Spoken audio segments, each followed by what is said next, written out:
They say love is the purest part of the human soul, but on Olympus, even love can be a weapon. Among the immortal gods is a figure who unleashed wars, broke alliances, dragged kingdoms to ruin, all with a single glance. She did not wield a sword, but she could bend armies. She did not cast lightning, but she set the hearts of gods and men alike on fire. Her name has been whispered in temples, carved in marble, painted in frescoes, feared by queens and coveted by kings. Aphrodite, the goddess of love, yes, but also of desire, passion and destruction. Who was Aphrodite really? A goddess of incomparable beauty, a force beyond divine control. Today we will trace its history from its birth in the foam to the echo of its cult in our days. Get ready, because this isn't just the story of a goddess, it's the story of the world's oldest power, desire. Before Olympus, before the thunder of Zeus or the wisdom of Athena, the world was in chaos. Heaven and earth were one chained force until Kronos, the titan of time, raised the sickle against his father Uranus, and upon castrating him, he threw his member into the sea. The blood and seed of the heavenly god sank into the depths, and there, in the white foam, began to form something different from everything created. From that violent union arose a goddess who was not born from the womb. A mother, not even under any roof, was born from the sea, and with her first breath, beauty became flesh. Aphrodite arrived sliding on a seashell pushed by the wind from the west Zephyr until she reached the island of Kythera and then to the beaches of Cyprus, where the land received her. As if waking from an eternal dream, his footsteps made the ground bloom, his gaze silenced the beasts, his mere presence altered the will of the gods. Other versions would say she was the daughter of Zeus Idione, but in the hearts of the Greeks, Aphrodite was always older, wilder, freer, born of foam, daughter of the sea, raised by desire, a goddess without chains, a force that no one could tame. Aphrodite did not need a throne to rule. Her power was not exercised with lightning or spears. Her gaze was enough. She was desire personified. Not only did she provoke love, she controlled it with a touch. She made hearts surrender with a word. She bent kings with her. He unleashed passions capable of setting cities on fire. His greatest weapon was invisible but relentless, and all, gods and men alike, were his victims. She wore a magic belt, the cestus embroidered with threads of desire, attraction, and seduction. Who was wearing it? It could awaken lust, even in the coldest hearts. On Olympus, every god had a domain: thunder, wisdom, the sea, hunting. But Aphrodite did not conform to any law no god could ignore. Not old Poseidon, not wise Apollo, not even Zeus, the father of all before Aphrodite. Even the immortals lost their minds. To avoid disputes between the gods, Zeus decided to give her as a wife to the only one who posed no threat, Hephaestus, the lame blacksmith, the craftsman of the gods. But Aphrodite did not love him. Their union was a chain, a golden prison, and soon the heart of the goddess sought fire. Elsewhere it was Ares, the impetuous and violent god of war, who awakened in her wild passion. Together, they formed a dangerous duo, love and war intertwined like a single flame. From that burning union were born several children: Eros, the god of desire; Harmony, the peace born of conflict; Phobos and Deimos, the fear and terror that would accompany their father in every battle. The gods were not blind, and when Hephaestus discovered the betrayal, he weaved an invisible web of gold to trap them. In the middle of the act, he exhibited them ante. All the naked Olympians exposed, ridiculed. But the shame did not reach Aphrodite, because desire is not ashamed. Love does not apologize, and Aphrodite never apologized for being who she was.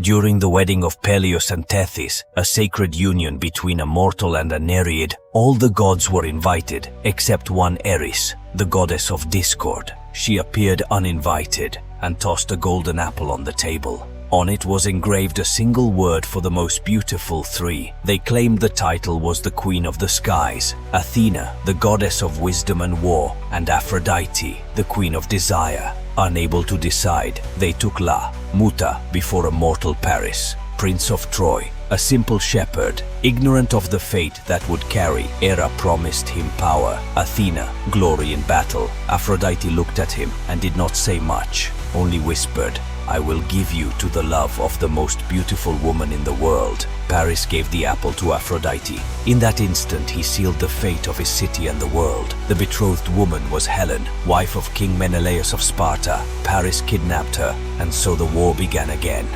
Mary never told. The Trojan War, all for a promise, all for desire, all for Aphrodite. Aphrodite had seen beauty in many forms, but never as in Adonis, a young hunter born from a tree raised by nymphs. His face seemed sculpted by the gods themselves, his body slender, vigorous, his soul free. The goddess of love fell madly in love for the first time. It was not she who ignited the desire, but who suffered it. He hid him from the world. He took care of him. He protected him. How you protect a sacred fire from the wind, but you can't bind a hunter. Aphrodite warned him, do not hunt big beasts. Do not tempt fate. Do not stray from my side. But Adonis did not listen, and it was in the jaws of a wild boar where he met his end. Some said it was an accident, others that Ares, jealous, disguised himself as a beast and killed him. Aphrodite cried over his body. Divine tears fell to the earth, and where they touched the ground, a red flower was born. The anemona. Fragile, beautiful, ephemeral, like the love they shared. She never loved again as I love him. And even today, every spring it is said that Adonis returns from the underworld for a few days to return to the arms of his goddess.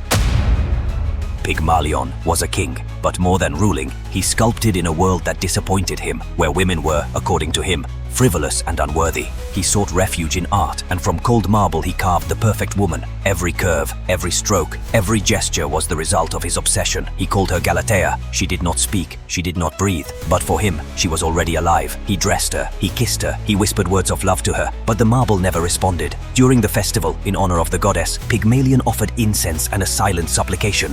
And he didn't ask for riches or power, just one thing his statue could feel. Aphrodite listened. Marble became flesh, dream into love. Aphrodite, moved by the sculptor's devotion, had brought her creation to life, not out of vanity, but out of true love. From their union, a daughter would be born, and entire generations from that blood, because even the hardest heart can beat if love is sincere. On Olympus, there is no room for weakness, and even less for beauty.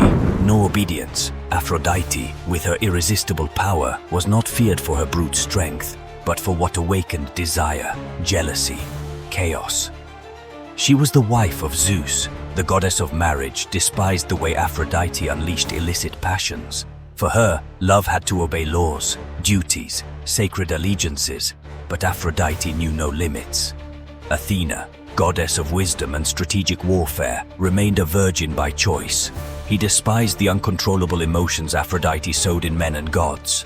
For her, logic was the only way, and Aphrodite was chaos incarnate. Artemis, the huntress, also a virgin defender of female freedom, saw in Aphrodite a constant threat, a goddess who exalted beauty, seduction, emotional dependence. In many myths, both clashed over the defense of opposing ideals. He didn't fight with swords. He didn't knit. Strategies did not rule marriages, but whenever Aphrodite entered the scene, the others became shadows. And when Paris chose her over Hera and Athena, she sealed not only her fate, but the eternal contempt of the humiliated goddesses, because on Olympus love has no friends, and beauty always pays a price. Aphrodite was not only the goddess of love, she was love as impulse and as condemnation. She was desire transformed into war, beauty raised as a throne, passion that sets cities on fire, tears that germinate flowers and blood, that irrigates the land of men. She didn't create the world, but she moved it. No god escaped her power. No mortal resisted her call, because Aphrodite does not ask permission, imposes herself, infiltrates, and transforms. Aphrodite was laughter in the cradle and weeping on the battlefield, the smile on the lips and the trembling in the chest. Today, centuries after her cult, we continue to look for her in a kiss, in a look, in a desire that we do not know how to explain, because Aphrodite never died. He exists in every heartbeat, every soul ablaze with passion, every impulse yearning for love.